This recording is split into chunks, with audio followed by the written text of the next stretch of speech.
بسم الله الرحمن الرحيم ومن يشاقق الرسول من بعد ما تبين له الهدى ويتبع غير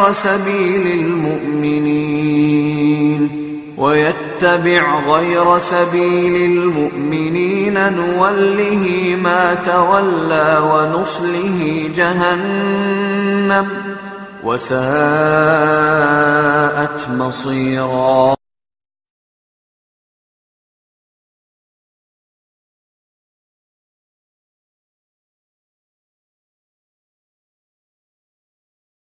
نحمده ونستعينه من يهده الله فلا مضل له ومن يضلل فلا هادي له وأشهد أن لا إله إلا الله وحده لا شريك له وأشهد أن محمدا عبده ورسوله أما بعد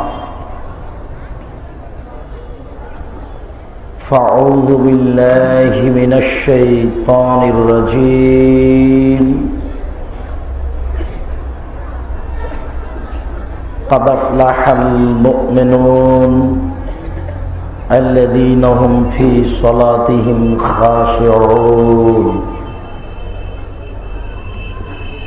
عن أبي هريرة رضي الله تعالى عنه قال قال رسول الله صلى الله عليه وسلم الجمعة إلى الجمعة ورمضان إلى رمضان مكفرة لما بينهن إذا اجتنبت الكبائر رواه البخاري ومسلم عن أبي هريرة رضي الله تعالى عنه قال قال رسول الله صلى الله عليه وسلم أرأيتم لو أن نهرا بباب أحدكم اغتسل منه كل يوم 5 مرة هل يبقى من درنه شيئا قالوا لا يبقى من درنه شيئا قال فذلك مثل الصلوات الخمس يمحو الله بهن الخطايا رواه মুসলিম। সম্মানিত উপস্থিতি, প্রশংসা আল্লাহর জন্য, শান্তি অবতীর্ণ হোক আল্লাহর রাসূলের উপর সাল্লাল্লাহু আলাইহি ওয়াসাল্লাম। আজকের এই 2 দিন ব্যাপী আহলে হাদিস তাবলিগে ইসলাম বাংলাদেশের সম্মেলনের শেষ দিনে আমার সংক্ষিপ্ত আলোচনা ফরজ সালাতের গুরুত্ব। ফরজ সালাত আদায় করলে আমরা কি পাব, আমাদের জন্য কি ফলাফল রয়েছে, এ ব্যাপারে এক গুরুত্বপূর্ণ সংক্ষিপ্ত তথ্যবহুল বিবরণের চেষ্টা করব ইনশাআল্লাহুল আজিজ। সম্মানিত উপস্থিতি, আপনাদের মনে রাখা ভালো হবে, সালাত এমন একটি ইবাদত যার বিকল্প কোনো ইবাদত নেই। হজের বিকল্প আছে, সিয়াম রোজার বিকল্প আছে, কিন্তু সালাতের বিকল্প নেই। আমি অসুস্থ, টাকা আপনাকে দিলাম, আপনি হজ করলেন, হজ আমার হয়ে গেল। আমি অসুস্থ, ফকির মিসকিনকে খাবার দিলাম, সিয়াম আমার হয়ে গেল। সালাত এমন নয়। সম্মানিত উপস্থিতি, সালাত এমন একটি ইবাদত যার উপরে নির্ভর করে অন্য অন্য ইবাদত।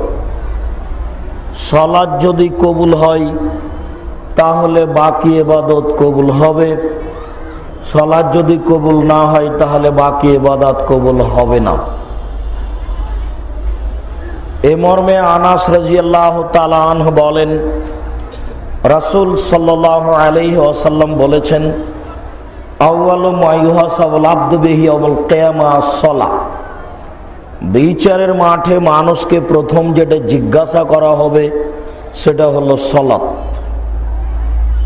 ফাইন সালাহাত সালাহাল্লাহু সাইরু আমালিহি, যদি তার সালাত টিকে যায় তাহলে আর যত ইবাদত আছে সবই টিকে যাবে, সবগুলোই পেয়ে যাবে।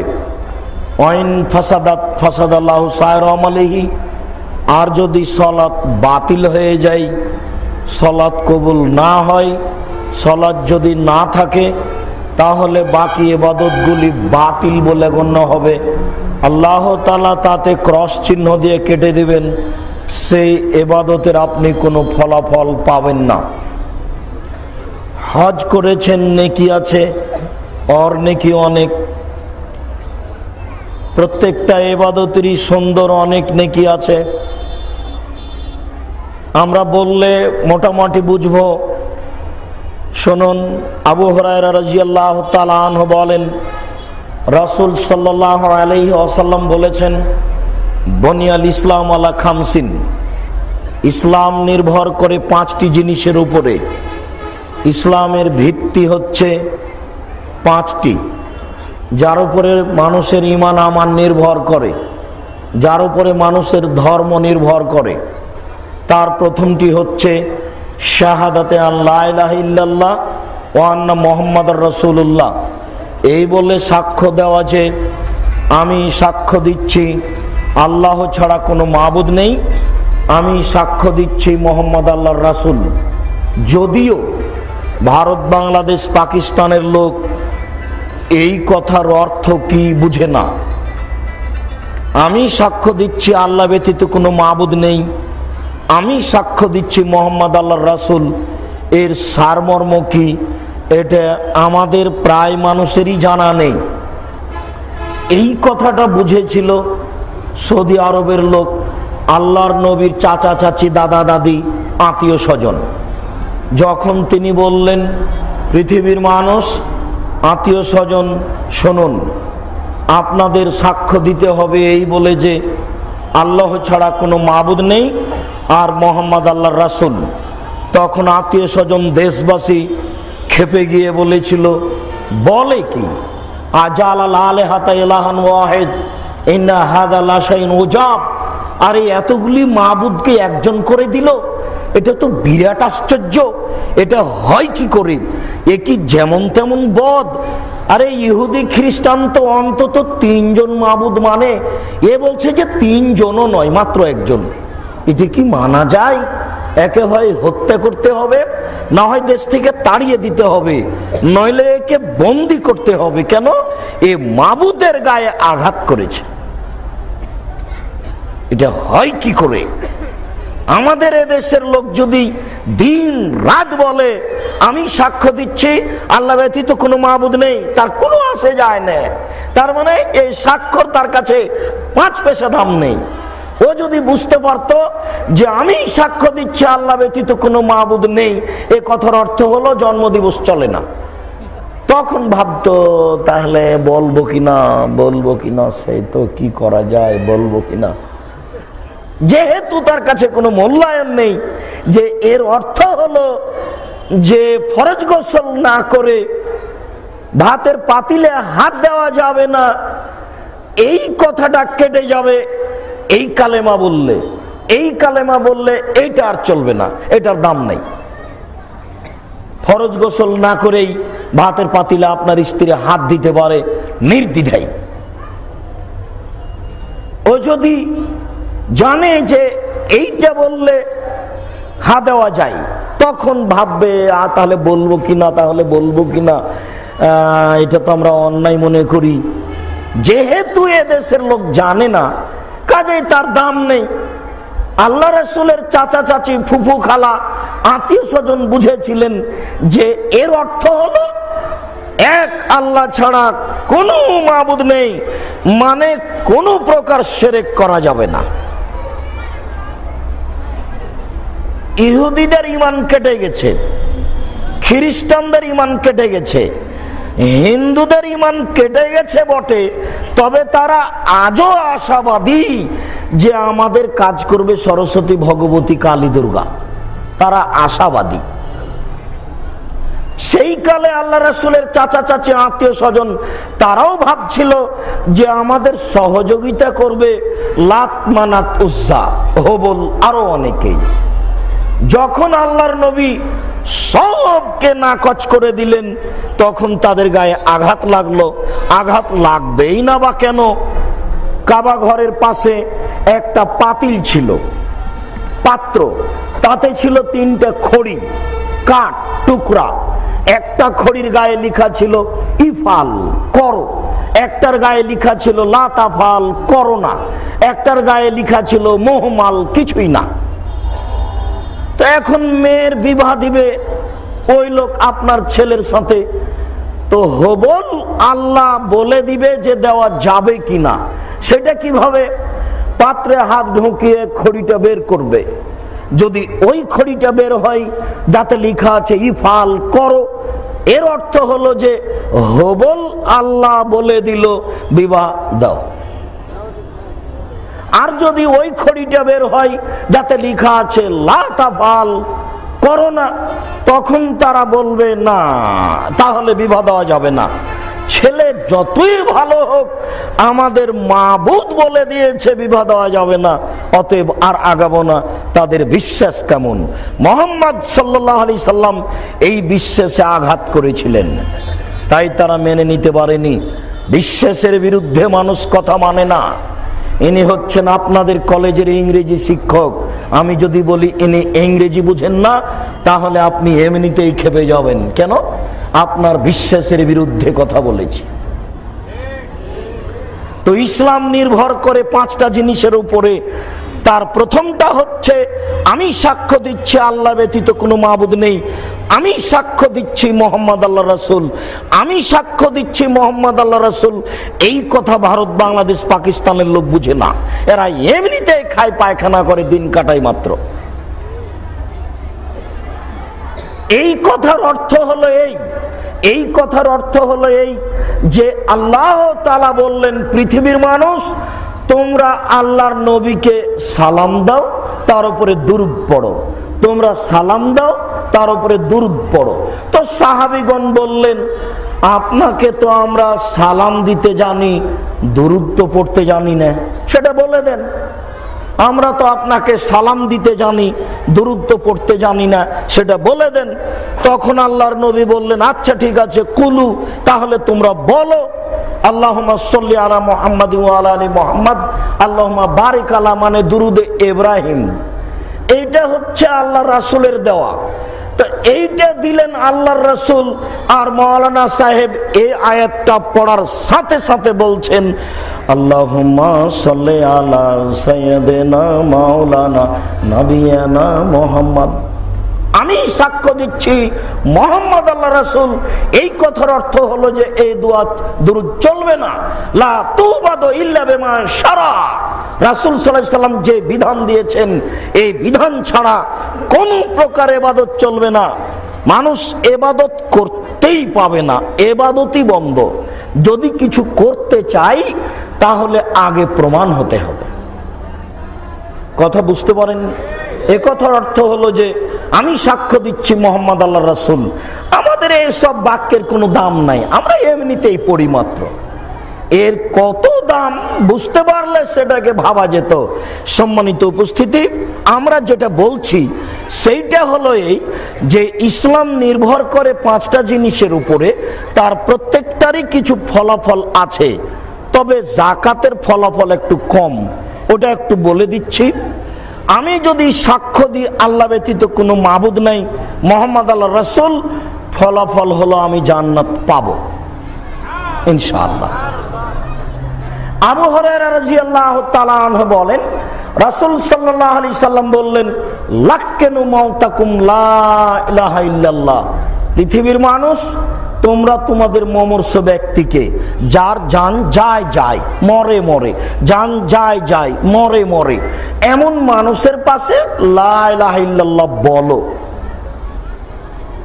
ফল কি?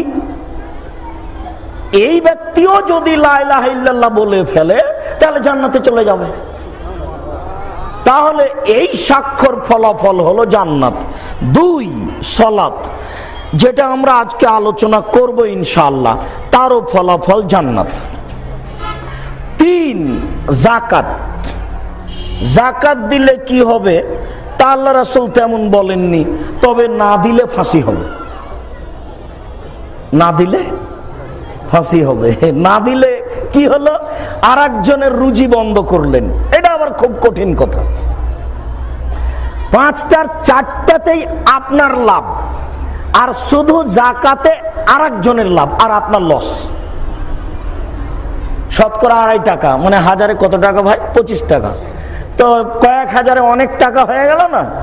এখন এত টাকা কেমনে দিন, আপনার কষ্ট, আর যে পাবে তার খুশি। যদি না দেন, ওর রুজিতে আঘাত করলেন, আপনি ভালো মানুষ নন, মানুষের রুজি বন্ধ করেন আপনি, এত ফলাফল খুব কঠিন, খুব কঠিন। এই জন্যই তো আবু বকর সিদ্দিক রাদিয়াল্লাহু তাআলা এভাবে খেপে গেছিলেন, যে যখন ওমর রাদিয়াল্লাহু তাআলা বললেন কি করবেন, কিছু মানুষ সালাত আদায় করছে, যাকাত দেবে না। আল্লাহর নবী বলেছেন, যারা লা ইলাহা ইল্লাল্লাহ বলেছে তাদের মারা যাবে না, ওরা যাকাত দেবে না, সালাত আদায় করবে, আপনি কি করবেন? ওরাকে তো মারা যাবে না, কেন? ওরা লা ইলাহা ইল্লাল্লাহ বলেছে।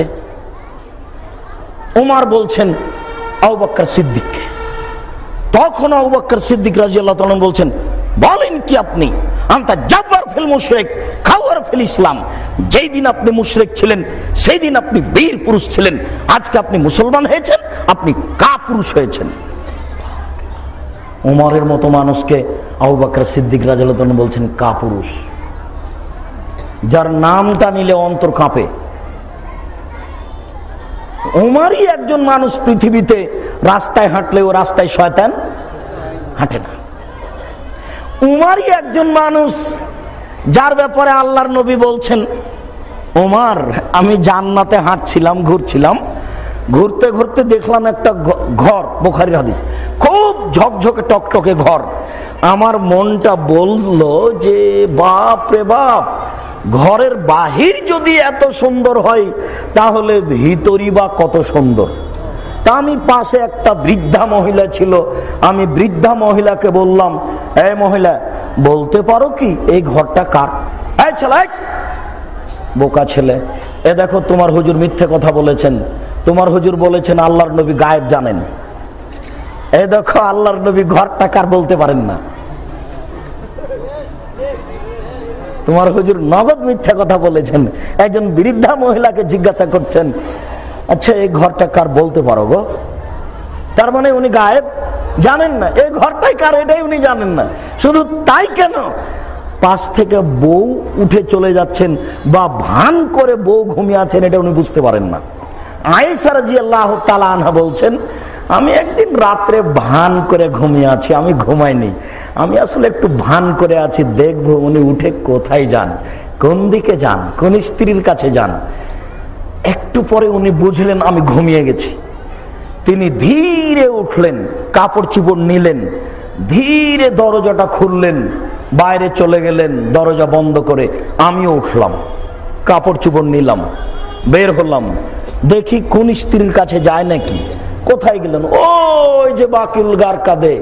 আচ্ছা আচ্ছা, হাত তুলে দোয়া করলেন, ঘুরে হাঁটলেন, আমিও ঘুরে হাঁটলাম, জোরে হাঁটলেন, আমিও জোরে হাঁটলাম, দৌড়ালেন, আমিও দৌড়ালাম।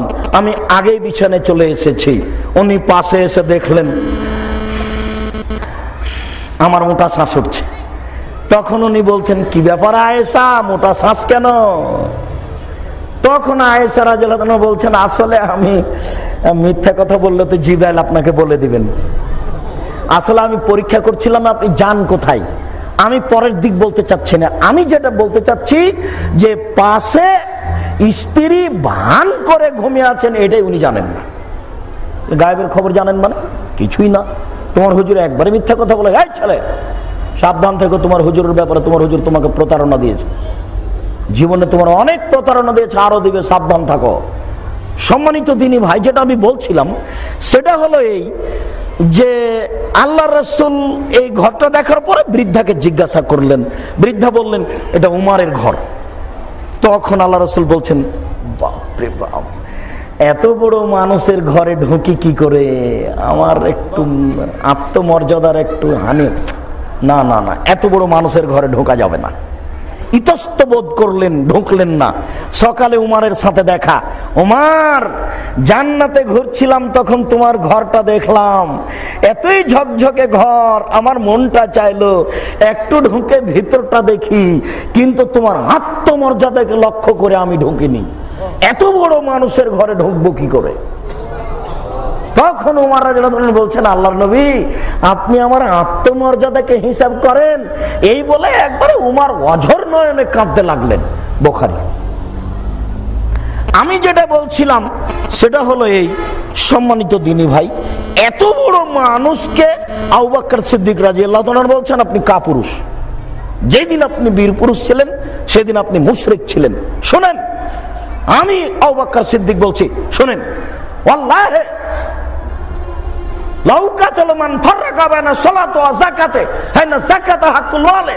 আল্লাহর কসম, আমি আবু বকর সিদ্দিক আল্লাহর কসম করে বলছি, মনে রাখবেন, আমি আবু বকর সিদ্দিক আল্লাহর কসম করে বলছি, মনে রাখবেন, আমি আবু বকর সিদ্দিক আল্লাহর কসম করে বলছি, যারা সালাত আদায় করবে যাকাত দেবে না তাদের বিরুদ্ধে যুদ্ধ চালিয়ে যাব, মারবো না হয় মরবো, পিটিয়ে আদায় করব, পিটিয়ে।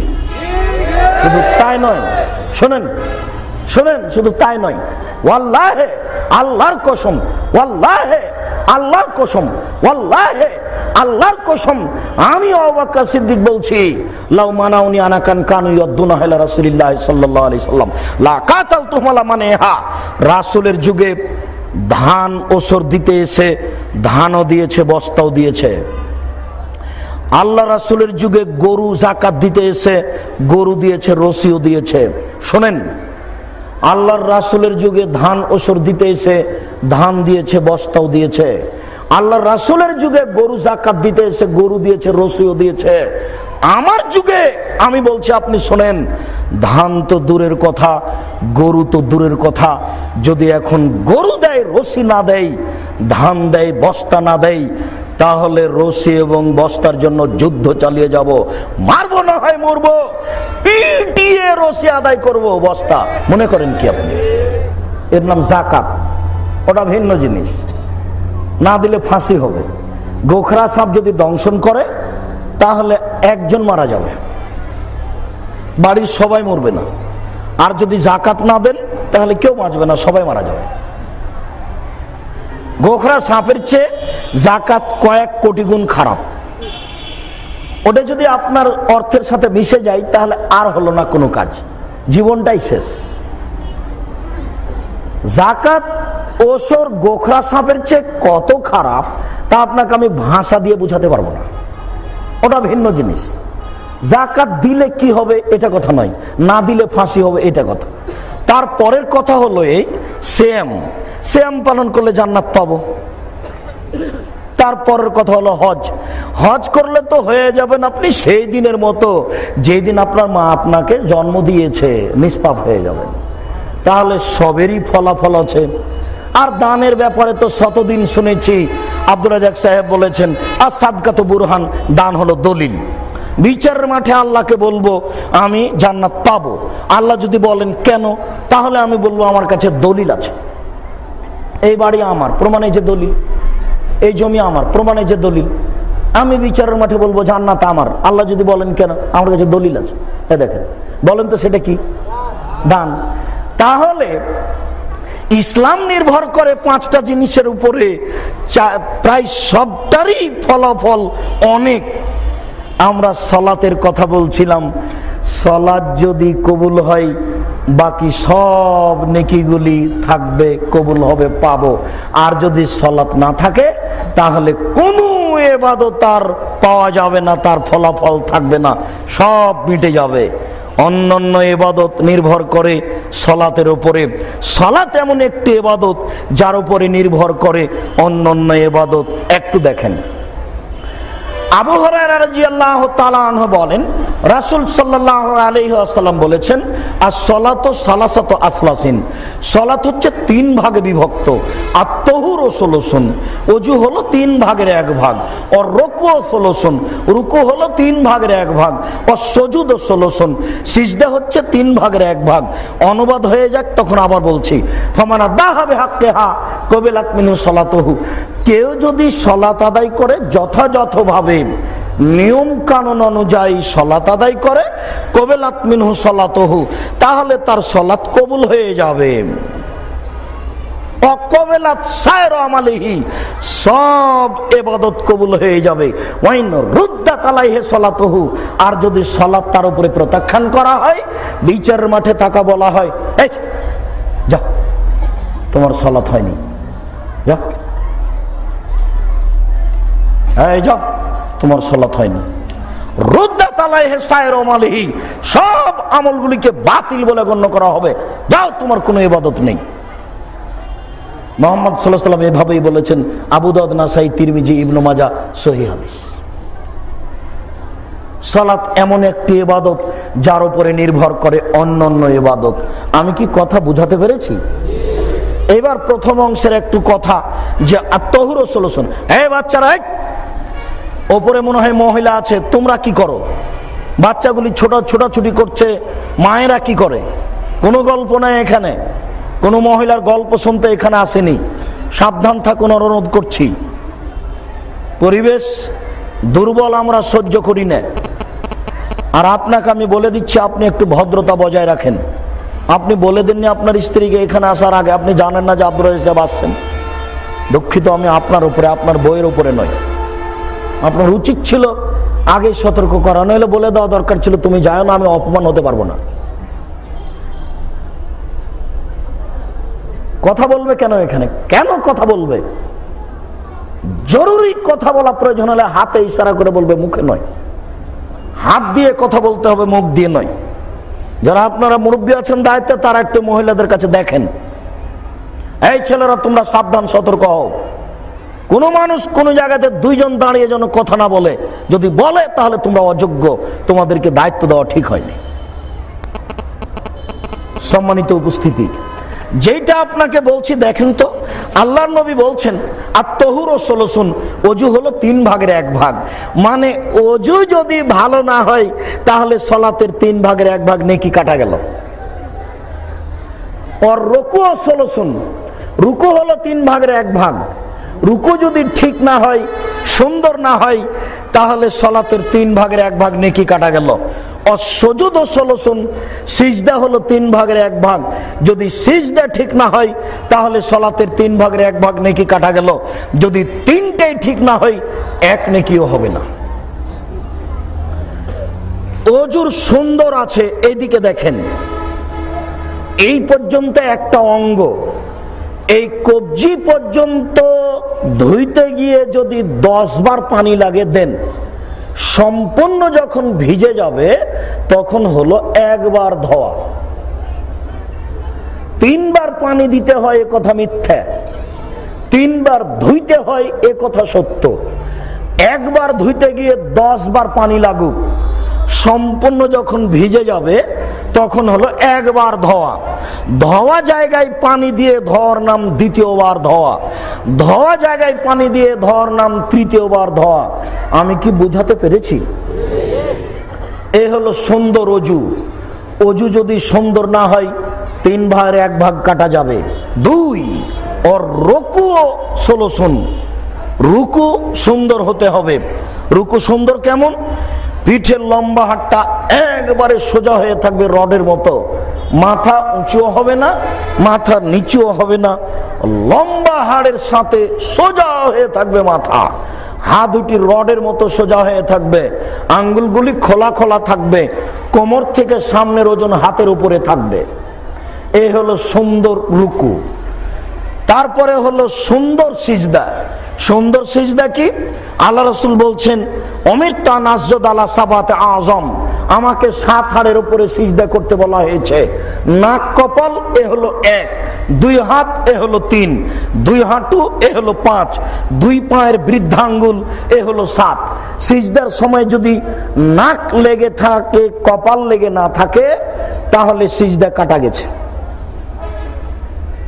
কোনটা আগে যাবে কোনটা পরে যাবে এটা বিধান নয়, দুইটা একসাথে মাটিতে লেগে থাকবে এই হলো বিধান। আমি বুঝাতে পারলাম না। নাক কপাল দুইটা মিলে একটা, যদি এক অংশ লেগে থাকে মাটিতে আর এক অংশ না লাগে, তাহলে সিজদা কাটা গেল। সিজদাই আঙ্গুল, পায়ের আঙ্গুল দুটি, বৃদ্ধা আঙ্গুল দুটি মাটিতে লেগে থাকবে। এক পা লেগে আছে, এক পা উঠে গেছে মাটি থেকে, সিজদা কাটা গেল। বুঝাতে পারলাম না? আজ থেকে সিজদা দিবেন, এতদিন যেভাবে দিচ্ছিলেন তার চেয়ে অন্তত 10 আঙ্গুল আগিয়ে দিবেন, যাতে করে পিঠের লম্বা হাড় সোজা হতে পারে, আর পেটের নিচ দিয়ে ছাগলের বাচ্চা পার হতে পারে। নারী পুরুষ একই হুকুম, সবারই যেন পেটের নিচ দিয়ে ছাগলের বাচ্চা পার হতে পারে। এই হলো সুন্দর সিজদা। সম্মানিত উপস্থিতি, মনে রাখবেন সালাতের বহুল। 4 রেকাত যদি 5 রেকাত হয়ে যায়, তাহলে তার সংশোধন হলো সহ সিজদা। 4 রেকাত সালাত যদি 3 রেকাত হয়ে যায়, তাহলে তার সংশোধন হলো 1 রেকাত পড়ে সহ সিজদা। আর যদি আত্মাহেত ছুটে যায়, তাহলে তার সংশোধন হলো সহ সিজদা। যদি রুকু ছুটে যায়, রাকাতি বাতিল, সহ সিজদা নেই, রুকুর সংশোধন নেই। আমি মনে হয় বুঝাতে পারলাম না। 2 সিজদার যদি একটা ছুটে যায়, এর কোনো সংশোধন নেই, রাকাতি বাতিল, সালাতি বাতিল। অনেকে আলোচনায় বলতে চেয়েছেন সালাতি বাতিল। মনে রাখবেন রুকু এবং সিজদার সংশোধন নেই। না, বুঝাতে পারলাম না। রুকু এবং সিজদার সংশোধন নেই। বলছিলাম সালাত এমন একটি ইবাদত যার উপরে নির্ভর করে অন্যান্য ইবাদত। আবু হুরায়রা রাদিয়াল্লাহু তাআলা আনহু বলেন, রাসূল সাল্লাল্লাহু আলাইহি ওয়াসাল্লাম বলেছেন, আল জুমাতু ইলাল জুমা আর রামাদান ইলা রামাদান মুকাফফিরাতুন লিমা বাইনাহুন্না ইজাজতানিবাতিল কাবায়ের। গত জুমায় সালাত আদায় করেছেন, আজকের জুমাতেও সালাত আদায় করলেন, মধ্যে যত পাপ হয়েছে সব ক্ষমা হয়ে গেল। গত রমজানে সিয়াম থেকেছেন, সামনের রমজানে সিয়াম থাকবেন, মধ্যে যত পাপ হবে সব ক্ষমা হয়ে যাবে। এই পর্যন্ত খুব ভালো লাগলো শুনতে। এরপরে যেটা আল্লাহর নবী বলেছেন, এইটা না হলে আরো ভালো লাগতো। এরপরে যেটা তিনি বলেছেন সেটা খুবই কঠিন। এরপরে তিনি বললেন, হ্যাঁ, লেমা বাইনাহুন্না ইজাজতানিবাতিল কাবায়ের, সব পাপ ক্ষমা হয়ে যাবে বটে, তবে যদিও কাবিরা গুনাহ থেকে বেঁচে থাকে তাহলে। গত জুমায় সালাত আদায় করেছি, জুমার আজকেও করলাম, সব পাপ ক্ষমা, কিন্তু যদি মাকে গালি দিয়ে থাকি, এটা আর আসবে না। যদি শিরক করে থাকি, এটা আর আসলো না। যদি সুদ খেয়ে থাকি, এটা আর আসলো না। যদি এতিমের সম্পদ খেয়ে থাকি, এইটা আর আসলো না। বড় পাপ এর মধ্যে নেই, ওটা খুব কঠিন। যদিও বড় পাপ 2 ভাগে বিভক্ত, তো বড় পাপ খুব কঠিন এইভাবে হবে না।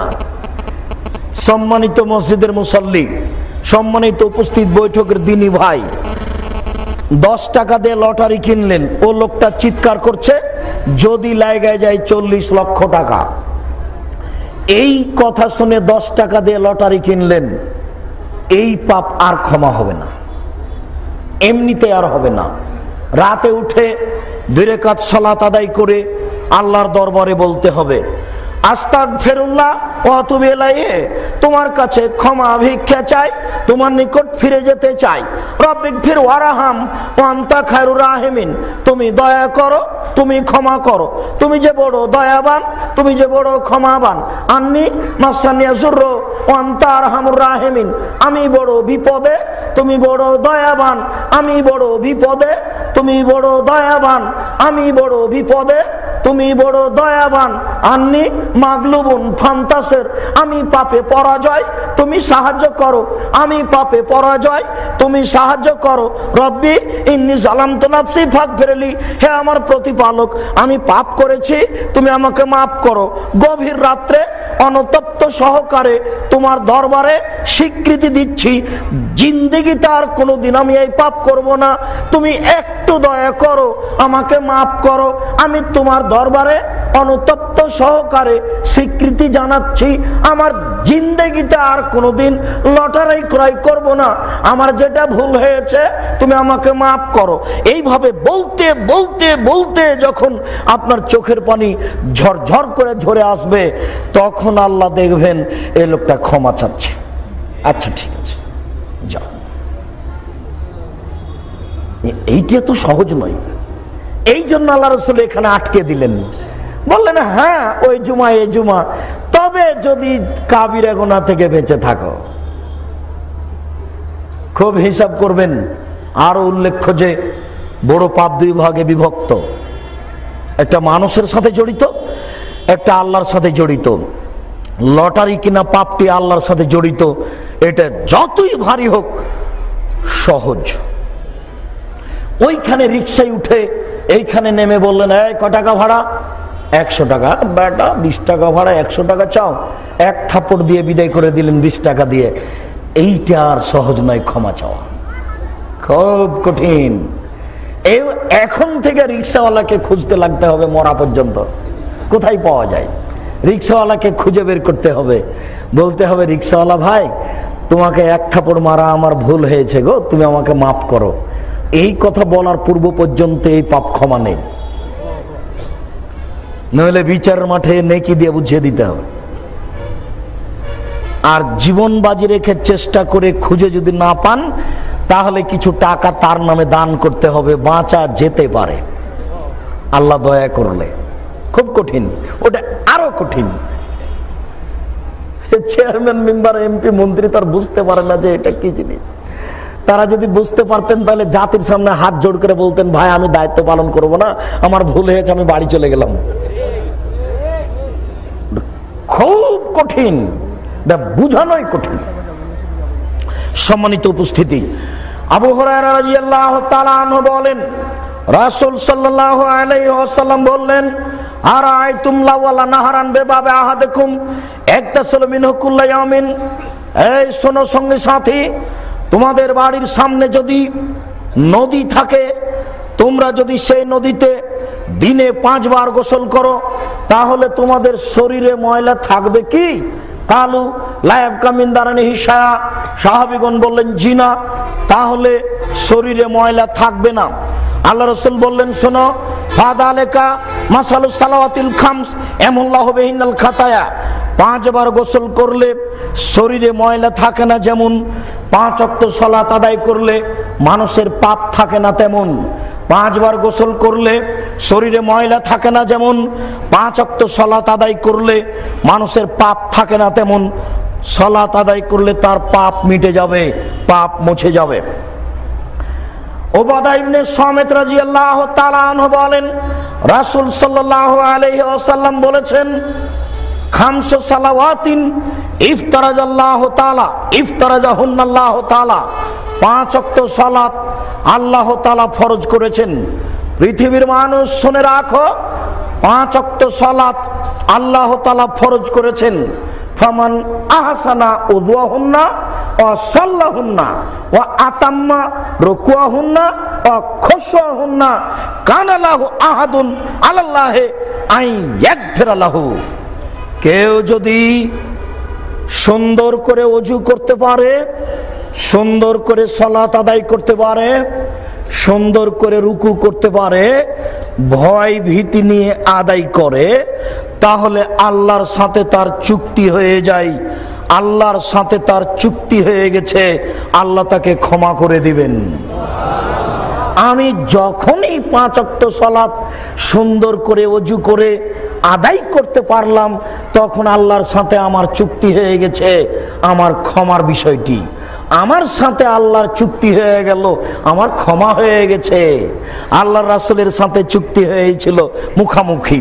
ওই যে বলছিলাম সেদিন যে আল্লাহর রাসূলের সাথে আল্লাহর মুখামুখি চুক্তি হলো। আল্লাহর নবী বলছেন, ওয়া দানি রব্বি আইয়ুদখিলা মিন উম্মতি সাবিনা আলফ গারে হিসাবিন ওয়ালা আযাব।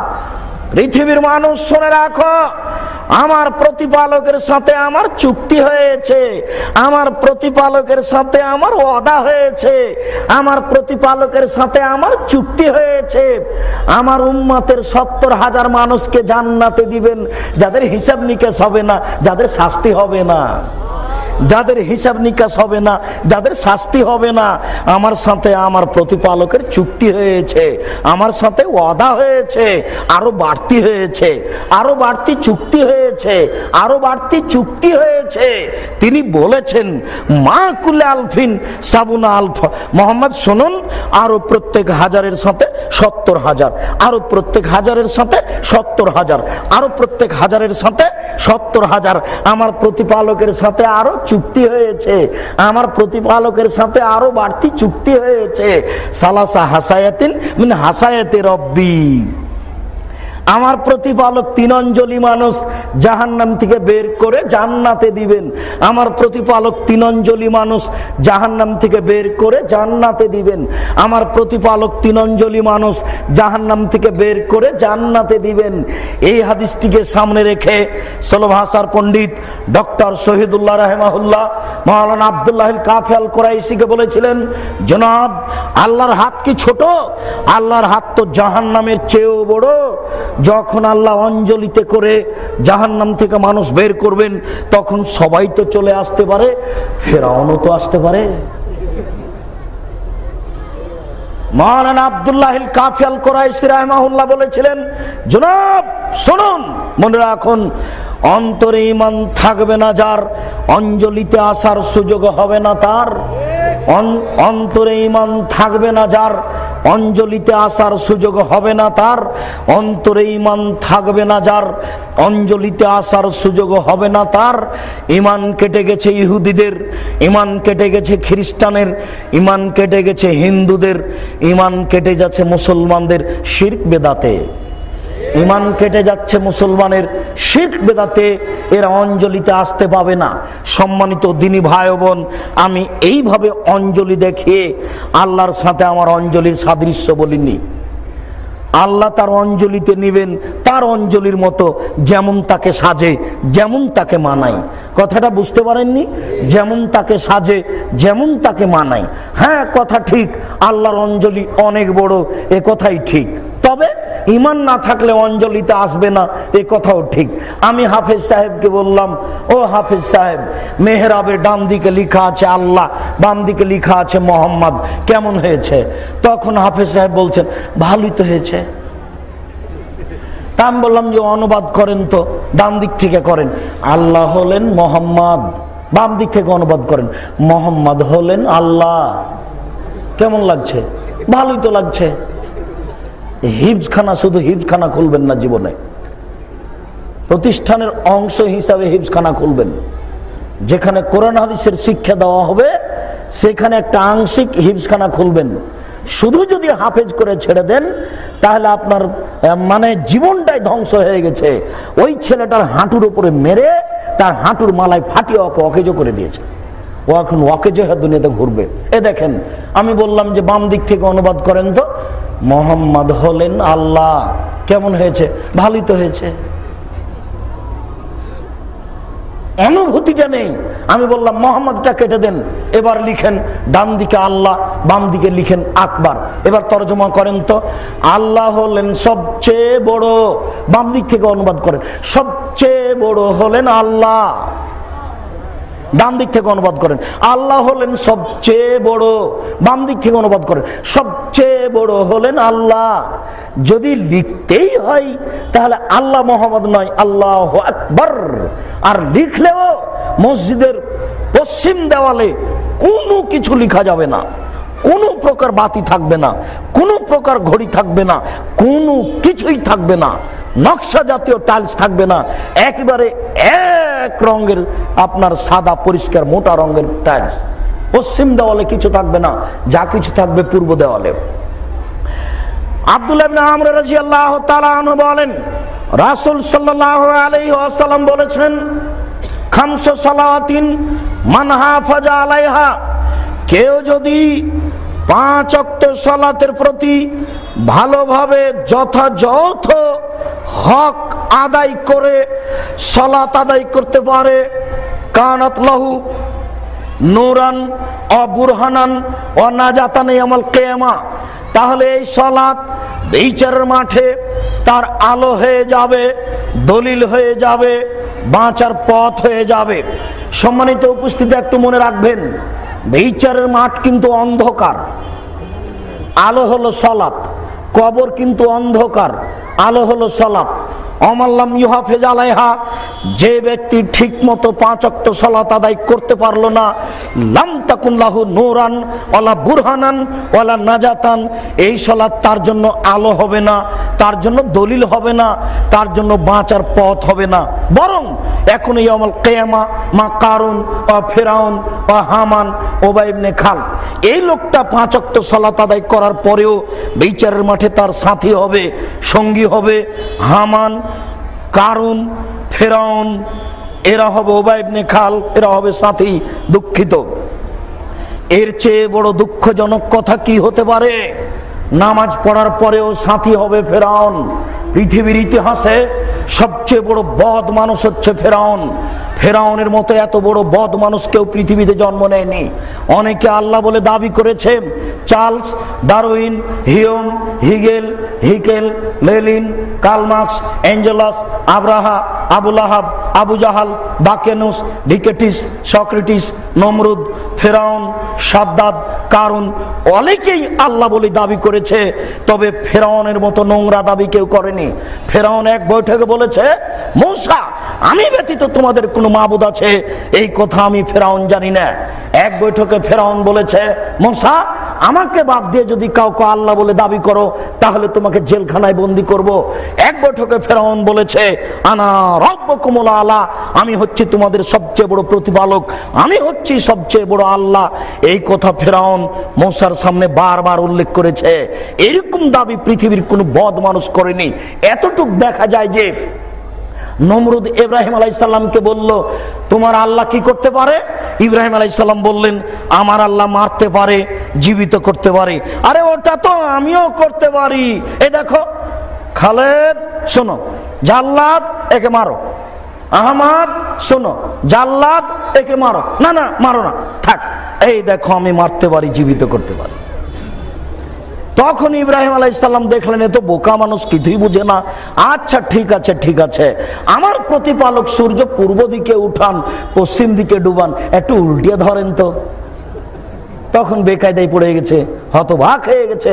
সম্মানিত উপস্থিতি, ফেরাউনের ব্যাপারে আল্লাহর একটা বক্তব্য আছে, যেই বক্তব্য পৃথিবীর কোনো বদ মানুষের ব্যাপারে নেই। ফেরাউনের ব্যাপারে আল্লাহ তাআলা বলেন, আল ইয়াউমা নুনাজ্জিকা বিবাদানিকা লিতাকুনা লিমান খালফাকা আয়া। ফেরাউন, তোমার শরীরকে চিরদিনের জন্য রেখে দিলাম। তোমার শরীর জীবজন্তু খাবে না, কীট পতঙ্গ খাবে না, মাটি খাবে না, পানি খাবে না, চিরদিন থেকে যাবে। তোমাকে দেখে দেখে মানুষ উপদেশ গ্রহণ করবে। এই কথা আল্লাহ ফেরাউনের ব্যাপারে বলেছেন, পৃথিবীর কোনো মানুষের ব্যাপারে বলেননি। দুঃখিত, আমি সালাত আদায় করলাম, সুন্দর হলো না, এর জন্য বিচারের মাঠে থাকতে হবে ফেরাউনের সাথে। এর চেয়ে দুঃখজনক আর কি হতে পারে? 5 ওয়াক্ত সালাত যদি আমি ঠিক মতো আদায় করি তাহলে আল্লাহর সাথে আমার চুক্তি হয়ে গেছে, আমার জান্নাত হবেই। আমি 5 ওয়াক্ত সালাত যদি ঠিক মতো আদায় করতে পারি তাহলে আমার কবর আলো, বিচারের মাঠও আলো। আমার কবর আলো, বিচারের মাঠও আলো। আবু হুরায়রা রাদিয়াল্লাহু তাআলা আনহু বলেন, রাসূল সাল্লাল্লাহু আলাইহি ওয়াসাল্লাম বলেছেন, মান সাল্লাল বারদাইন দাখালাল জান্নাহ। কেউ যদি আসরের সালাত আদায় করতে পারে, ফজরের সালাত আদায় করতে পারে, তাহলে ও জান্নাতে চলে গেছে, ও চলেই গেছে। কেউ যদি ফজরের সালাত আদায় করতে পারে আর আসরের সালাত আদায় করতে পারে তাহলে জান্নাতে চলে গেছে। কথাটি ঠিক ওই রকম যেমন আল্লাহর নবী বলেছেন, ফরজ সালাতের পরে যদি কেউ আয়াতুল কুরসি পড়ে তাহলে জান্নাতে চলে গেছে। ঢোকেনি কেন? মরেনি এই জন্য। মরলেই যাবে, এই কথা রাসূল সাল্লাল্লাহু আলাইহি সাল্লাম বলেছেন। কথাটি ঠিক অনুরূপী। ওমর ইবনে রাবিয়া রাদিয়াল্লাহু তাআলা আনহু বলেন, রাসূল সাল্লাল্লাহু আলাইহি ওয়াসাল্লাম বলেছেন, লাইয়ালাজান নারা মান সাল্লা ক্বাবলা তালুই শামসা ক্বাবলা গুরুবিহা। যারা সূর্য ওঠার পূর্বে সালাত আদায় করতে পারে, যারা সূর্য ডুবার পূর্বে সালাত আদায় করতে পারে, তারা কখনো জাহান্নামে যাবে না, কোনো দিনও যাবে না, কখনো যাবে না। যারা সূর্য ওঠার পূর্বে সালাত আদায় করলো, যারা সূর্য ডুবার পূর্বে সালাত আদায় করলো, বলেন তো সূর্য ওঠার পূর্বে কোন সালাত? সূর্য ডুবার পূর্বে আসর। আল্লাহর নবী বললেন, যারা এই 2 ওয়াক্ত সালাত আদায় করতে পারবে তারা কখনো জাহান্নামে যাবে না। কথাটি ঠিক ওইরকম হয়ে গেল যে আপনাকে একদিন বলছিলাম নফল সালাতের গুরুত্ব বলতে গিয়ে, আপনার মনে আছে জোহরের আগে 2 পরে 2 আমি পড়লে নেকি পাবো, বুখারী মুসলিমের হাদিস। কি নেকি পাবো তা আল্লাহর নবী বলেননি, তবে আমি নেকি পাবো। যদি জোহরের আগে 4 পড়ি পরে 2 পড়ি, তাহলে আমার জন্য জান্নাতে ঘর বানানো হবে। যদি আগে 4 পড়ি পরে 4 পড়ি, তাহলে আমার উপরে জাহান্নামই হারাম। বুঝাতে পারলাম না? আবার বলি, জোহরের আগে 2 পরে 2 বুখারী মুসলিমের হাদিস, পড়েন, কোনো সমস্যা নেই, নেকি পাবেন। কি নেকি? আল্লাহ রাসূল বলেননি। জোহরের আগে 4 পরে 2, বলেন তো কি পাবেন? জান্নাতে ঘর বানানো হবে। জোহরের আগে 4 পরে 4, বলেন তো কি হবে? জাহান্নামী হারাম। ঠিক অনুরূপী কথাটা হয়ে গেল, সে কখনো জাহান্নামে যাবে না, কোনো দিনও যাবে না, তার উপরে জাহান্নাম হারাম। শব্দটা আপনাকে আমি বুঝাতে পারবো না, ওটা আরবি গ্রামের ব্যাপার। লাইন ইয়ালাজান নারা হারগিজ नहीं वो জাহান্নামে যা सकता है, कभी नहीं जाएगा, কখনো সে জাহান্নামে যাবে না। এইভাবে রাসূল সাল্লাল্লাহু আলাইহি সাল্লাম বলেছেন। আবু হুরায়রা রাদিয়াল্লাহু তাআলা আনহু বলেন, রাসূল সাল্লাল্লাহু আলাইহি ওয়াসাল্লাম বলেছেন, লা ইয়ালামুনা মা ফিন নিদায় ওয়া সাফিল আউয়ালে। মানুষ যদি জানতো আজান দিলে কি নেকি হবে, মানুষ যদি জানতো প্রথম কাতারে দাঁড়ালে কি নেকি হবে, মানুষ যদি জানতো আজান দিলে কি নেকি হবে, প্রথম কাতারে দাঁড়ালে কি নেকি হবে, তাহলে লাম ইয়াজিদু ইলা ইস্তাহামু লাস্তাহামু আলাইহি। লটারি করা ছাড়া কোনো পথ থাকতো না। সবাই বলতো আমি আজান দেব, সবাই বলতো আমি প্রথম কাতারে দাঁড়াবো, হইচই লেগে যেত। তখন মিটতো কি দিয়ে? লটারি দিয়ে। আব্দুর রাজ্জাক সাহেব থামেন থামেন থামেন, কথা ভুল হলো নাকি? সূচনাতে আপনি বললেন যদি লেগে যায় 40 লক্ষ টাকা, লটারি হারাম। আবার এখন বলছেন যে লটারি করা ছাড়া কোনো পথ থাকতো না। জি, কথা ঠিকই আছে, কথা উলট পালট হয়নি। ওটা হলো জুয়া। সবার টাকাকে নিয়ে চোরেরা, শয়তানেরা এক একজনকে দেয় কিছু আর বাকি সব মেরে খায়, ওটা হলো জুয়া, ওটা হারাম। আর এইখানে লটারিতে কারো টাকা লাগে না। সবাই আজান দিতে চাচ্ছে, তো ঠেকাবেন কি দিয়ে? এখন 5 জনের নাম দেন বা একটা কাগজে আজান লিখেন, 10টা কাগজ রেডি করেন, যার কাগজে আজান লিখা আছে সে আজান দিবে। এই যে হয়ে গেল লটারি। আগেকার মাছ ভাগ করার মতো বিলের মাছ, ঠিক এইরকমই লটারি। এটা ঠিক আছে, এই ছাড়া কোনো পথ থাকতো না। তো মানুষ লটারি করে না কেন? জানে না। এই জন্য মহিলারা বলছে, আব্দুর রাজ্জাক সাহেব তো এবার আমাদের বলেন, আমাদের আজানও নাই, প্রথম কাতারও নেই।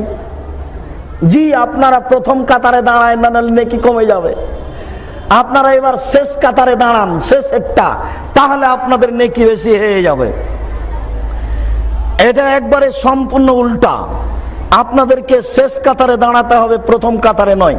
প্রথম কাতারে যদি দাঁড়ান, একটু যদি চুরি বেজে উঠে, তাহলে সামনের পুরুষ যারা আছে তাদের সলাৎ গেছে। এটা একটা মানবিক গতি। এই জন্য আল্লাহ বলেছেন তাদের কণ্ঠ খুব কঠোর হতে হবে। মোবাইল যদি কোনো মহিলা অপর পুরুষের নাম্বার ধরে, তাহলে কথা বলতে হবে, আসসালামু আলাইকুম, জি কে বলছিলেন, পরে কথা বলিয়েন, বাসায় নেই। কথার ভিতরে কোনো প্রকার যেন ভালোবাসা না থাকে, একবারে কর্কশ হতে হবে, কথা আল্লাহ বলছেন। আর যদি বলে ভাইয়া কি বলছিলেন, তাহলে নাম্বার ধরে রাখবে, আবার কথা বলবে। আর গতি আল্লাহ নাকচ করেছেন। আল্লাহ বলেছেন যে কণ্ঠই হতে হবে কর্কশ, কণ্ঠই হতে হবে একেবারে এমন ভারী যেন তাড়াহুড়া করে লোকটা মোবাইল ছেড়ে দেয়। এটা আল্লাহর বিধান, আল্লাহর দেওয়া কথা। সম্মানিত দিনী ভাই, মুসলিম বোন যখন শেষ লাইনে দাঁড়াবে তখন তার জন্য এই নেকি হয়ে যাবে। তিনি বলেন মানুষ যদি জানতো জোহরের সালাতে কি আছে তাহলে দৌড়িয়ে ঝাঁপিয়ে আসতো। যেহেতু জোহরের সালাতে কি আছে জানে না, এই জন্য দৌড়িয়ে আসে না, ঝাঁপিয়ে আসে না, চেষ্টা করে না। তিনি বলেন ওয়ালা ইয়ালামুনা মাহফিল ফাজর ওয়াল ইশায়ে লা তাহুমা ওয়ালাউ কানা হাবওয়ান। মানুষ যদি জানতো এশার সালাতে কি নেকি আছে, মানুষ যদি জানতো ফজরের সালাতে কি নেকি আছে, তাহলে হামাগুড়ি দিয়ে হলে আসতো। হামাগুড়ি বুঝেন? হামাগুড়ি দিয়ে হলে আসতো। এক এক এলাকায় এক এক রকম কথা। বাচ্চারা যখন হাঁটতে শিখে তার পূর্ব মুহূর্তে হামাগুড়ি দিয়ে চলে। হামাগুড়ি দিয়ে হলে আসতো। তো মানুষ আসে না কেন? জানে না। এই জন্য বিষয়টি আল্লাহ রাসূল আরো কঠিন করে পরে উল্লেখ করেছেন। তিনি বলেছেন লাইসা সালাতুন।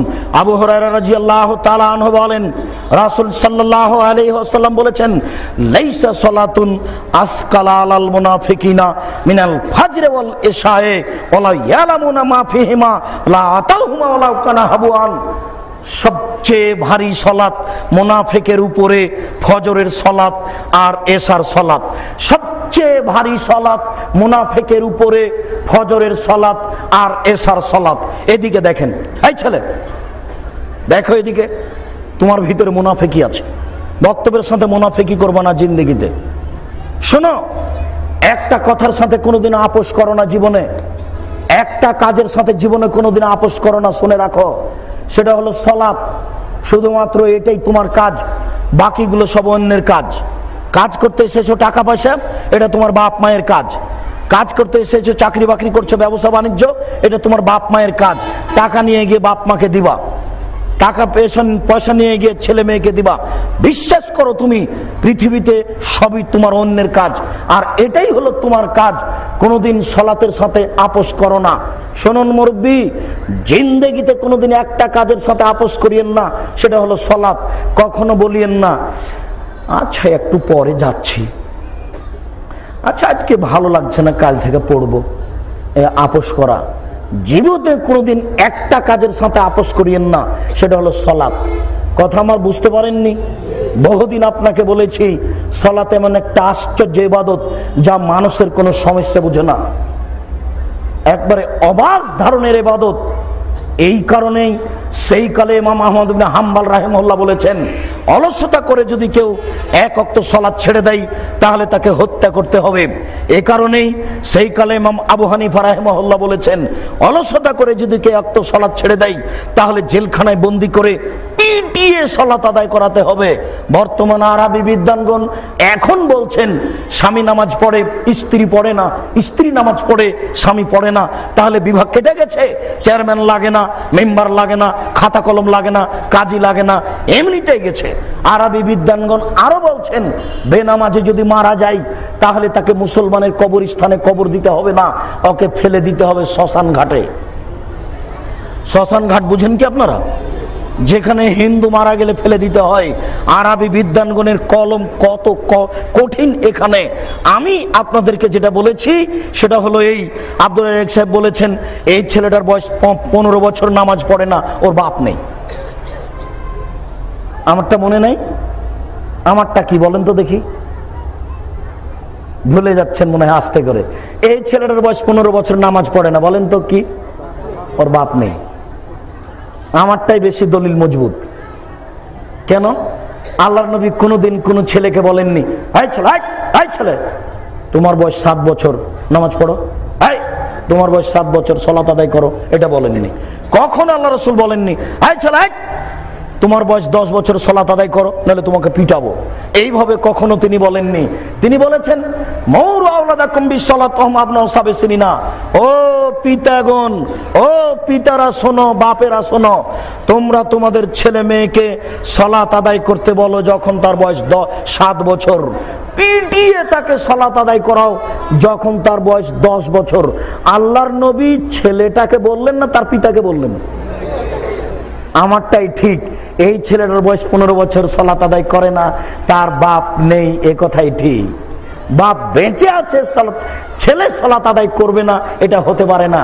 বাপ বেঁচে আছে, ছেলে সালাত আদায় করবে না, এটা হতে পারে না। সালাত একটা আশ্চর্য ইবাদত, যা মানুষের কোনো সমস্যা বুঝে না। ও আকাশে আছে না পাতালে আছে, না পরনে কাপড় আছে না নেই, না গাড়িতে শিকল ধরে আছে ঠেলে ঠেল মানে না, না দৌড়িয়ে যাচ্ছে, কোন সমস্যা বুঝে না, সেই ইবাদতের নাম সালাত। মনে রাখবেন, এই ছেলে তুমি দোকানের সামনে বসে আছো, আড্ডা পিটছো, আজান হয়ে গেছে, আচ্ছা বাড়িতে পড়ে নেব, আচ্ছা পরে একাই পড়ে নেব, তুমি মুনাফিক। এশার সালাত সবচেয়ে ভারী কার উপরে? মুনাফিকের উপরে। আর যারা গ্রামে আছি তারা তো আছি, যারা ঢাকা শহরে আছেন, নব ভাইরা যারা ঢাকা শহরে থাকছেন, তাদের অনেকের কাছেই সবচেয়ে ভারী সালাত হলো ফজর। বাপরে বাপ, রাত 3টায় ঘুমিয়েছে, সকাল 8টায় উঠে মোবাইলে বলছে ভাই 4 ওয়াক্ত সালাত তো আদায় করতে পারি, কিন্তু ফজরটা হয় না। ও মুনাফিক। শুনুন, সবচেয়ে সহজ পথ ফরজ সালাত ধরার জন্য ফজরের, এশার পরে ঘুমিয়ে যাবেন, এটা আল্লাহর নবীর দেওয়া বিধান। রাত 9টায় ঘুমিয়ে গেলে রাত 3টায় এমনিতে ঘুম ভেঙে যাবে, কাউকে বলা লাগবে না। আল্লাহর রাসূলের নীতি ফলো করেন, আপনার মুনাফিকি কেটে যাবে। আবু হুরায়রা রাদিয়াল্লাহু তাআলা আনহু বলেন, রাসূল সাল্লাল্লাহু আলাইহি ওয়াসাল্লাম বলেছেন, আরবাইনা ইয়াওমান ইদরিকুত তাকবীরাতাল উলা কুতিবাত লাহু বারাতানে বারাতুন মিনান নিফাকে ও বারাতুন মিনান নার। কেউ যদি 40 দিন তাকবীরে তাহরিমা ধরতে পারে, আল্লাহু আকবার যখন বলা হয় তখন কেউ যদি উপস্থিত হতে পারে ধারাবাহিকভাবে 40 দিন, তাহলে তার 2টা মুক্তি ঘোষণা করা হবে। এক, জাহান্নামের তালিকা থেকে তার নামটা কেটে দেওয়া হবে। কোনদিন যদি পাপ করে তাহলে ক্ষমা নেওয়ার মতো আল্লাহ সুযোগ করে দিবেন, তার নামটা আর কোনদিন জাহান্নামের তালিকায় আসবে না। যারা জাহান্নামী তাদের একটা তালিকা আছে। আপনি যদি একটানা তাকবীরে তাহরিমা 40 দিন ধরতে পারেন, তাহলে জাহান্নামের তালিকা থেকে আপনার নামটা কেটে দেওয়া হবে। তিনি বলেন, আর যদি 40 দিন তাকবীরে তাহরিমা ধরতে পারেন, তাহলে মুনাফিকের নাম থেকে, তালিকা থেকে আপনার নামটা কেটে দিবেন। যারা মুনাফিক তাদের একটা তালিকা আছে, যারা মুনাফিক তাদের একটা তালিকা আছে, আপনার নামটা ওই তালিকা থেকে কেটে দেওয়া হবে। মনে থাকবে কি? যদি একটানা যদি 40 দিন উপস্থিত হতে পারেন। এই হাদিসটাকেই এই বেদাতি মুআল্লিম উল্টাভাবে ব্যবহার করছে। হজ সফরে নিয়ে যাচ্ছে লোকগুলিকে বলছে যে আপনারা যদি মসজিদে নববীতে গিয়ে 8 দিন 5 8 40 দিনকে করেছে 40 ওয়াক্ত।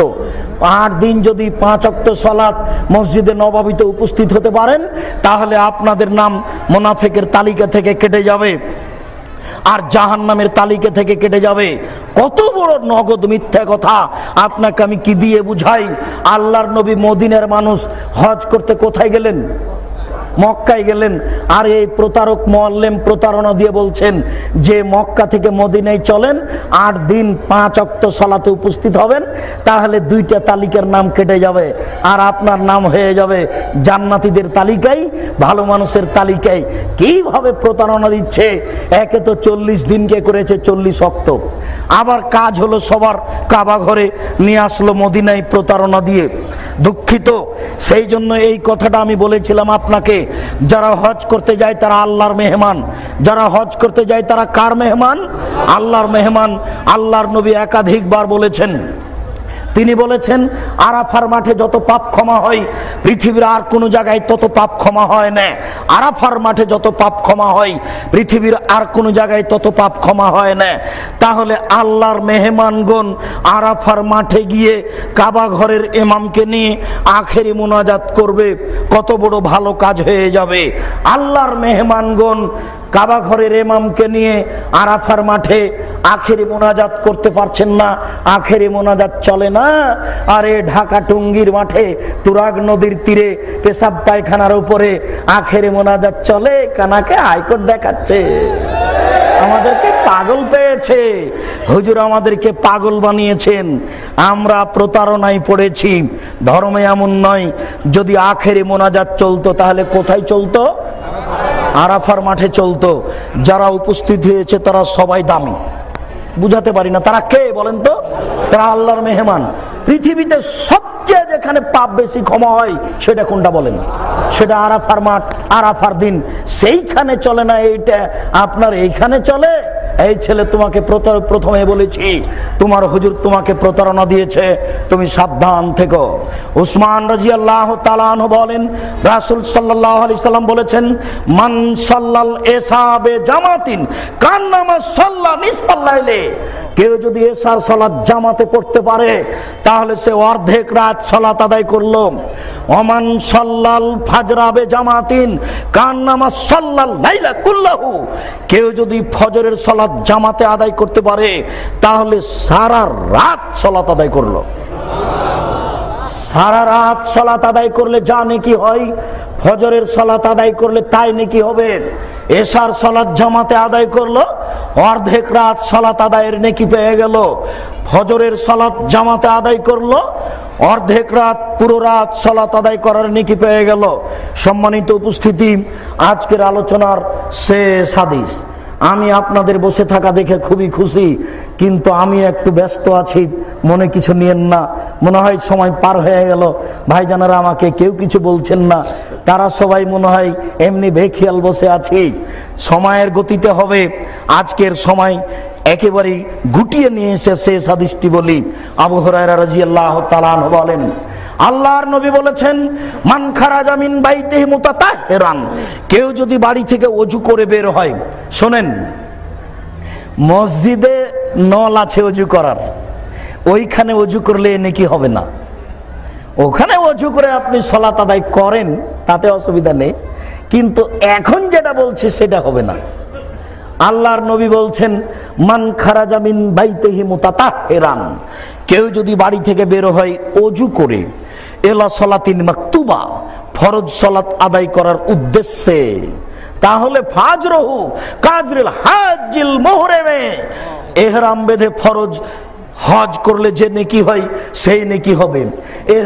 এহরাম বেঁধে ফরজ হজ করলে যে নেকি হয় সেই নেকি হবে। এহরাম বেঁধে ফরজ হজ করলে যে নেকি হয় সেই নেকি হবে। বলেন তো, ফরজ হজ করলে কি নেকি হয়?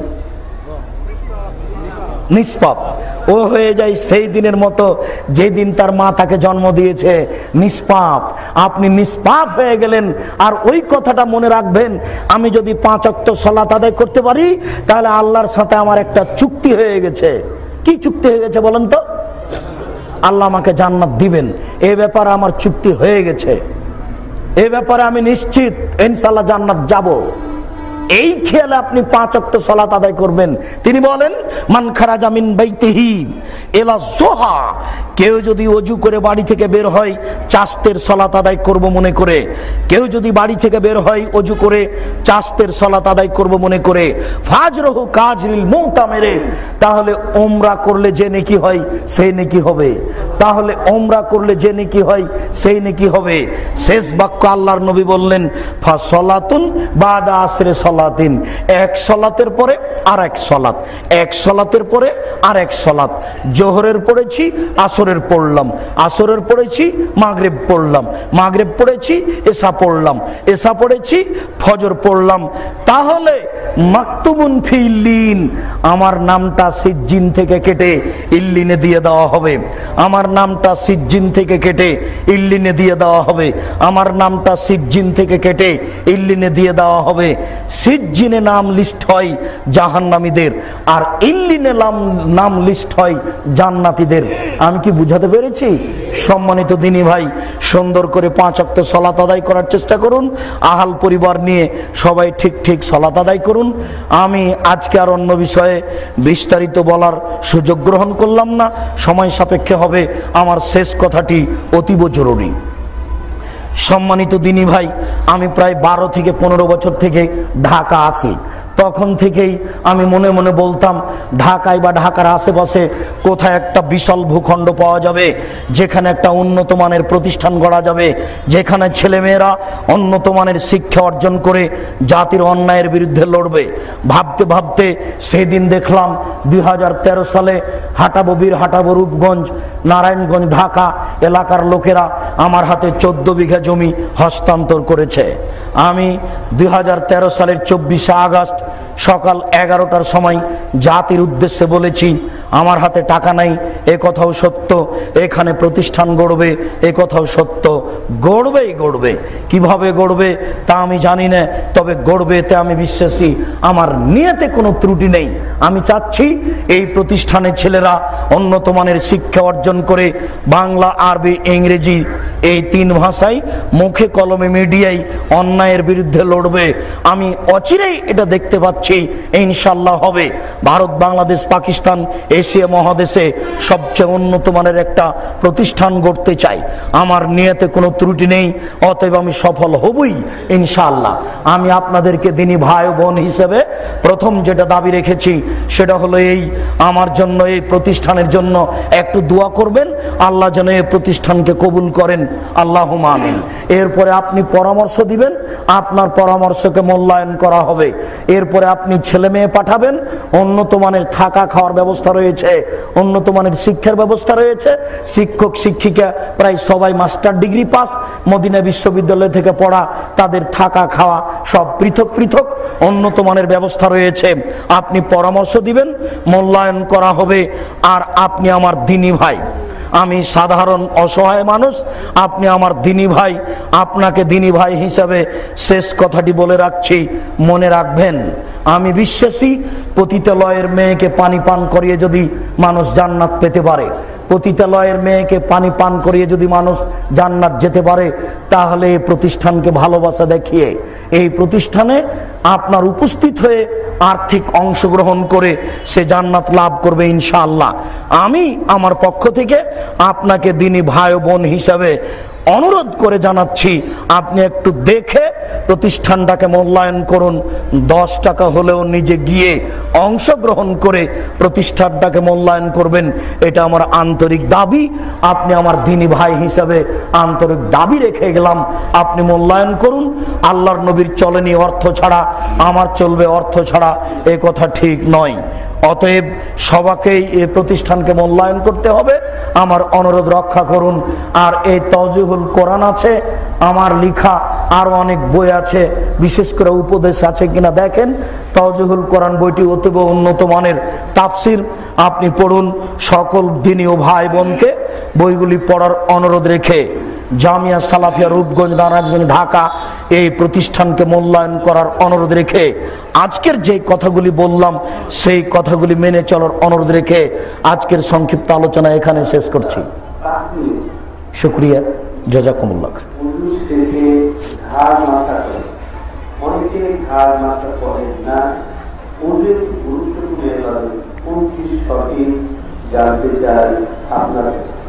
সম্মানিত উপস্থিতি, আমাদের জিজ্ঞাসা হচ্ছে উজু একটি গুরুত্বপূর্ণ ইবাদত। আমরা অনেকে ঘাড় মাসা করতে দেখি। ঘাড় মাসা করার হাদিসটি জাল, ঘাড় মাসা করা বিদআত। ঘাড় মাসা করলে অজু হবে না, সালাত হবে না। সাবধান থাকুন, ঘাড় মাসা করবেন না। ঘাড় মাসা করার প্রমাণ হাদিসটি জাল। শুকরিয়া, জাযাকাল্লাহ খায়ের। আমরা অনেক সময় দেখি রাস্তায় মাইক দিয়ে মসজিদের জন্য টাকা কালেকশন করে, অনেক সময় বাস স্থানীয় টাকা কালেকশন করে মসজিদের জন্য। এটা কতটুকু সঠিক জানতে চাই আপনার। সম্মানিত দিনী ভাই, জিজ্ঞাসাটি অতীব গুরুত্বপূর্ণ।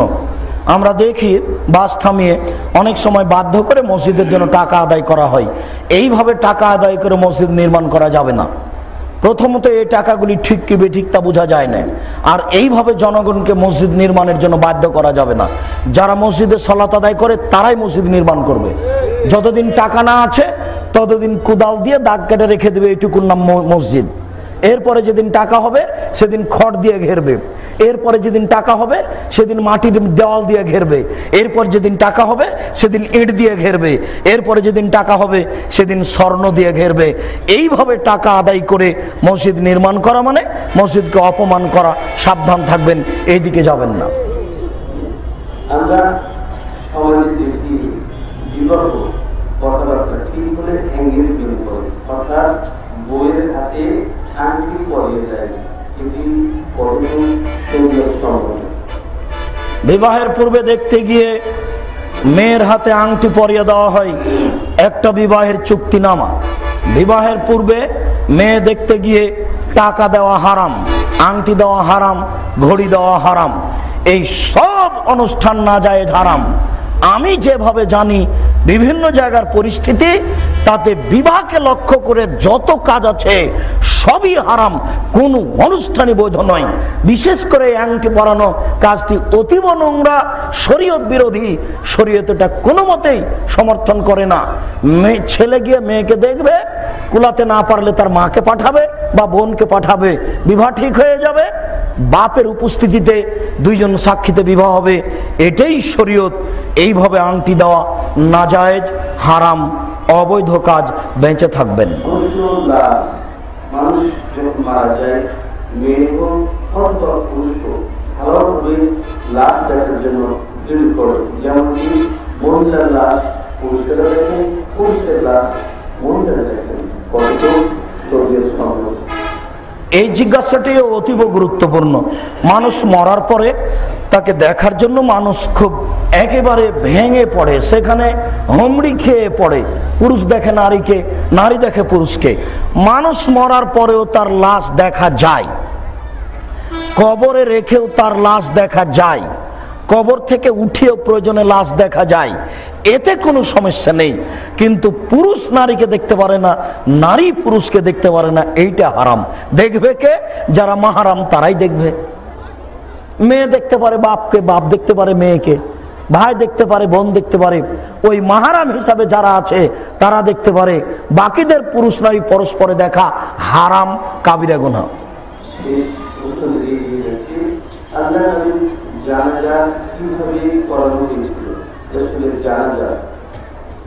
রাসূল সাল্লাল্লাহু আলাইহি সাল্লামের জানাজা কিভাবে পড়ানো হয়েছিল? রাসূল সাল্লাল্লাহু আলাইহি সাল্লামের জানাজা হয়নি।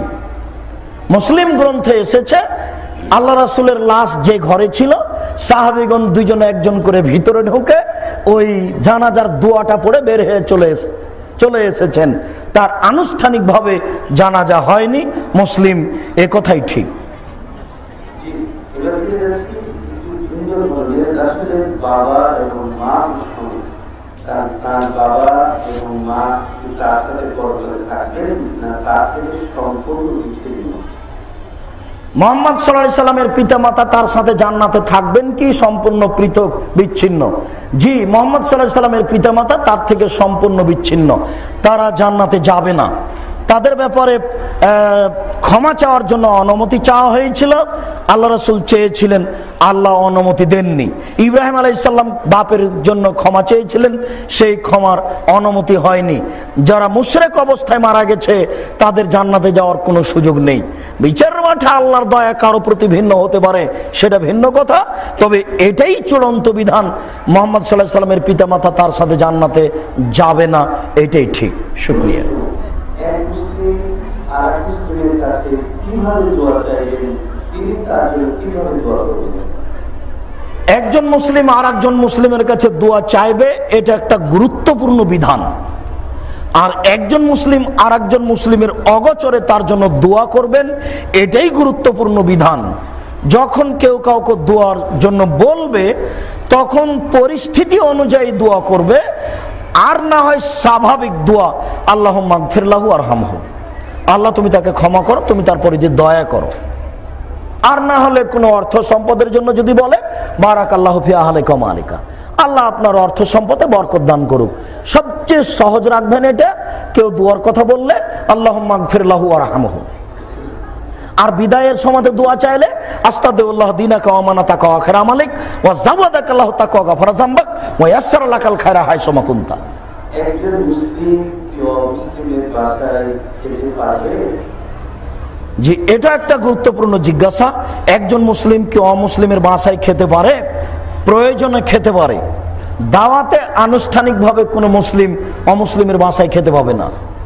যে কোনো অমুসলিমের বাসায় মানুষ প্রয়োজনে খেতে পারে, তাদের জবে করা খেতে পাবে না। তারা যে প্রাণী জবে করেছে সেটা কোনো মুসলমান খেতে পাবে না। তবে অমুসলিম বাড়িতে তাদের পাত্রে তাদের বাড়িতে বসে খেতে পারে, এটা নাজায়েজ হারাম নয়, যেটা আমরা আগে থেকে বুঝেছি। তবে দাওয়াতে যেতে হবে না, তাহলে আপনার তার সাথে আন্তরিকতা হয়ে গেছে, যেটা আল্লাহ নাকচ করেছেন, যেটা আল্লাহ নিষেধ করে দিয়েছেন, প্রয়োজনে জায়েজ। আমার বাসায় এক ব্যক্তি প্রতিদিন দুধ দিয়ে যান। আমি জানতে পারলাম সেই ব্যক্তিটি হিন্দু ভদ্রলোক। আসলে তার পাঠানো দুধ বা তার কাছে পরিচিত দুধ এতে কোনো বাধা আছে কি? একজন আমার বাসায় দুধ পাঠায়, সে ব্যক্তি হিন্দু, তার এই দুধ পাঠানো আমি খেতে পারি কি? জি পারেন। রাসূল সাল্লাল্লাহু আলাইহি সাল্লাম হিন্দুদের হাদিয়া কবুল করতেন। রাসূল সাল্লাল্লাহু আলাইহি সাল্লাম হিন্দুদের মশক থেকে পানি নিয়ে পান করেছেন। হিন্দুদের টাকা পয়সা দিয়ে মসজিদ নির্মাণ করা যায়, এতে সমস্যা কিছু নেই, আপনি সেই দুধ খাবেন। টাকা পয়সার ব্যাপার, সেটা ভিন্ন কথা, জায়েজ। আমরা প্রশ্ন করার পর তখন বা তখন টিস্যু ব্যবহার করে থাকি, এমনকি শুকরিয়া, জাযাকুমুল্লাহ খায়ের। এই জিজ্ঞাসাটি সব জিজ্ঞাসার মধ্যে অতীব গুরুত্বপূর্ণ বলে আমরা মনে করি। পেশাব পায়খানার পরে পানি ব্যবহার করতে হবে পরিষ্কার পরিচ্ছন্নতার জন্য, এটাই বিধান। আল্লাহ নবী বলেছেন, তারপরে মাটি দিয়ে সাবান দিয়ে যা দিয়ে সহজ হাত মেজে নিবে, এটাই শরীয়ত। আগে ঢেল টিস্যু পেপার পরে পানি, এটা জায়েজ নয়। আর এই কারণে আল্লাহ রাসূল প্রশংসা করেছেন, এ কথাও মিথ্যে। পেশাব পায়খানার পরে ঢেল টিস্যু পেপার ব্যবহার করবে না, পেশাব পায়খানার পরে পানি ব্যবহার করে পবিত্রতা অর্জন করবে। যদি পানি না থাকে তাহলে ঢেল বা টিস্যু পেপার ব্যবহার করবে, এটাই হলো শরীয়ত। পানি না থাকলে ঢেল বা টিস্যু পেপার দিয়ে পবিত্রতা অর্জন করবে। পরের অংশটি আরো অতীব জরুরি, যে ঢেল বা টিস্যু পেপার নিয়ে 40 কদম হাঁটবে। পরের জিজ্ঞাসা কি এরকম আছে নাকি? পরে আরো আছে জিজ্ঞাসা। জি, পরের অংশ হচ্ছে যে ঢেল বা টিস্যু পেপার নিয়ে 40 কদম হাঁটবে, এটা নোংরামি। আর পায়ের উপরে পা উঠাবে, খক খক করবে, এটা একবারে বেহায়াই। একটু আগে বললো যে হাঁটুর উপরে কাপড় উঠে গেলে ফরজ তরক হয়, সে লোকটা আবার এইভাবে ঢেল নিয়ে হেঁটে বেড়াচ্ছে, এটা নোংরামি, এটা বেহায়াই, এটা শরীয়ত কোনো মতেই অনুমোদন করতে পারে না। মানুষের লজ্জা থাকলে এই কাজটা করতে পারে না। আরো জরুরি কথা, 40 কদম কেন, ও যদি 40 ঘন্টা থাকে এভাবে, এরপরে যদি ঢেল ফেলে তাৎক্ষণিক পেশাব আসবে। এটা তার গতি হয়ে গেছে, এটা তার নীতি হয়ে গেছে। সহজ পথ, পেশাব পায়খানার শেষে পানি খরচ করুন, দোয়া পড়ে নেন। পেশাব পায়খানার শেষে ঢেল টিস্যু পেপার নিয়ে একটা পরিমাণ মতো থেকে ফেলে দেন। যদি খারাপ লাগে অজু করার পানি লজ্জা স্থান সামনাসামনি উপরে ছিটিয়ে দিবেন, পবিত্র হয়ে যাবেন। আল্লাহর পক্ষ থেকে, আল্লাহ রাসূলের পক্ষ থেকে কত সহজ বিধান। আরো কথা, ওই লোকটা নিজে ঢেল টিস্যু পেপার ব্যবহার করে, তার স্ত্রী কিন্তু কখনো ব্যবহার করে না। ধর্মকে একটা পাগল পেয়েছে, নিজে জান্নাতে যেতে চাই, স্ত্রী জান্নাতে যাবে না, এগুলো কিছুই না। জি, শুকরিয়া, জাযাকুমুল্লাহ।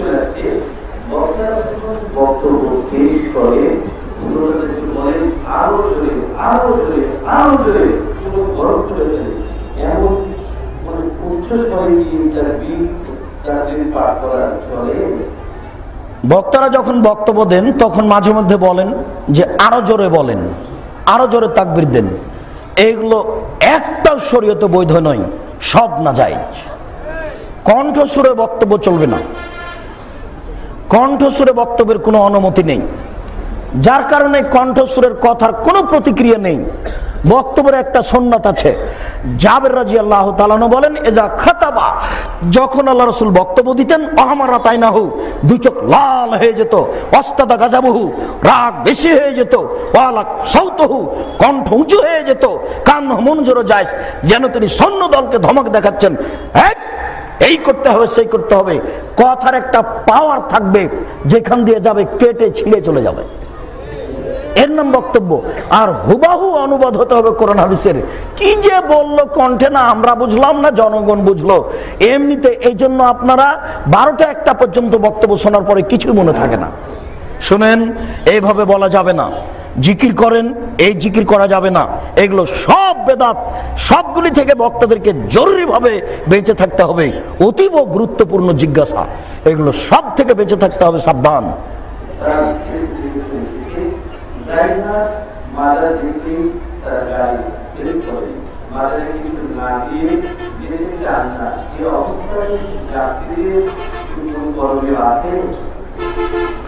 ড্রাইভার মাজারে দান করতে বলে, আমি আপনাদেরকে বলেছি শিরক মানুষের ধারণায় নেকির কাজ, বিদাত মানুষের ধারণায় নেকির কাজ।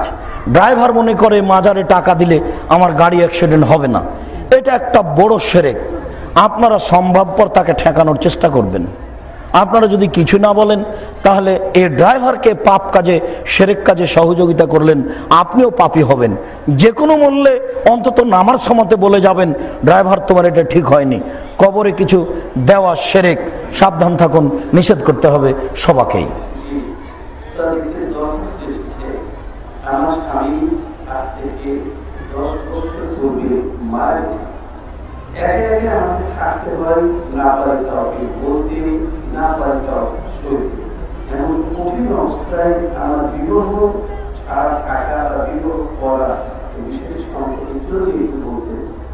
একজন মহিলার স্বামী 10 বছর হলো মারা গেছে, সে একাই থাকতে কষ্ট পাচ্ছে, সে বিবাহ বন্ধনে আবদ্ধ হতে পারে কিনা, এটা তার একটা বোকামি হয়ে গেছে। ইসলামে এরকম কাজকে ইসলাম অপছন্দ করে। আল্লাহর নবী বলেছেন, একটা মহিলার স্বামী মারা গেছে, 4 মাস 10 দিন পরে সে অন্য জায়গাতে বিবাহ বসবে। 4 মাস 10 দিনের আগে তাকে কেউ প্রস্তাব দিতে পারে, তবে সে প্রস্তাবকে সমর্থন করবে না। 4 মাস 10 দিনের পরে সে বিবাহ বসবে। 4 মাস 10 দিন বিবাহ বসা তার নিষিদ্ধ। 4 মাস 10 দিন পরে একটা মেয়ের অন্য ছেলের সাথে বিবাহ বসাই ভালো। তবে সে যদি এইটা মনে করে যে আমি কারোর সাথে বিবাহ বসবো না, এই স্বামীর সাথে আমি জান্নাতে থাকবো, সেটা করতেও পারে। আবু দারদার স্ত্রী তাই করেছিলেন। তবে 4 মাস 10 দিন পরে একজন যুবতী মেয়ের অন্য জায়গাতে বিবাহ বসাই একটা জরুরি, তার পাপ থেকে বেঁচে থাকার, অসহায়ত্ব থেকে বেঁচে থাকার, এটা একটা বড় মাধ্যম। স্বামীর 5টা কথা শুনলেও, স্বামীর 2টা গালি নিন্দা শুনলেও, দুইজন মিলে যে সংসার চলে সেটাই ভালো, সেটাই ইবাদত, সেটাই নিরাপদ একাই থাকার চেয়ে। জি শুকরিয়া, বিবাহ জরুরিভাবে বসার জন্য চেষ্টা করুক, এটাই আমাদের পরামর্শ।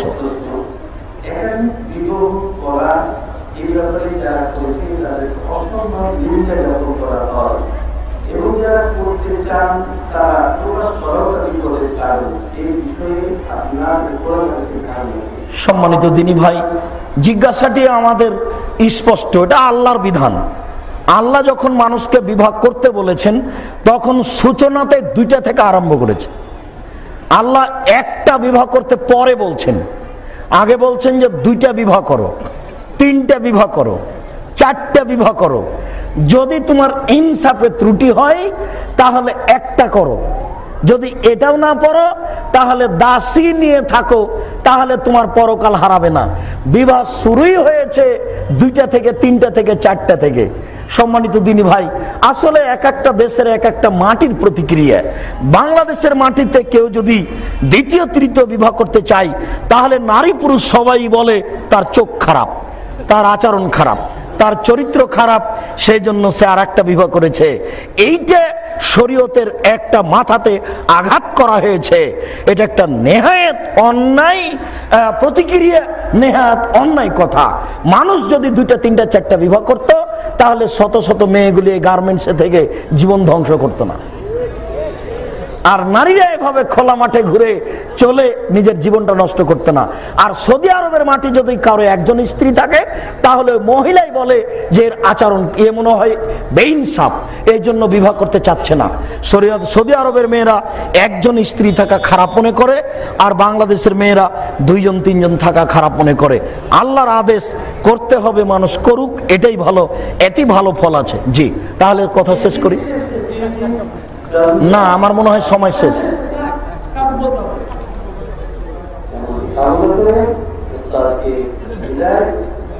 শুকরিয়া, জাযাকুমুল্লাহ খাইর।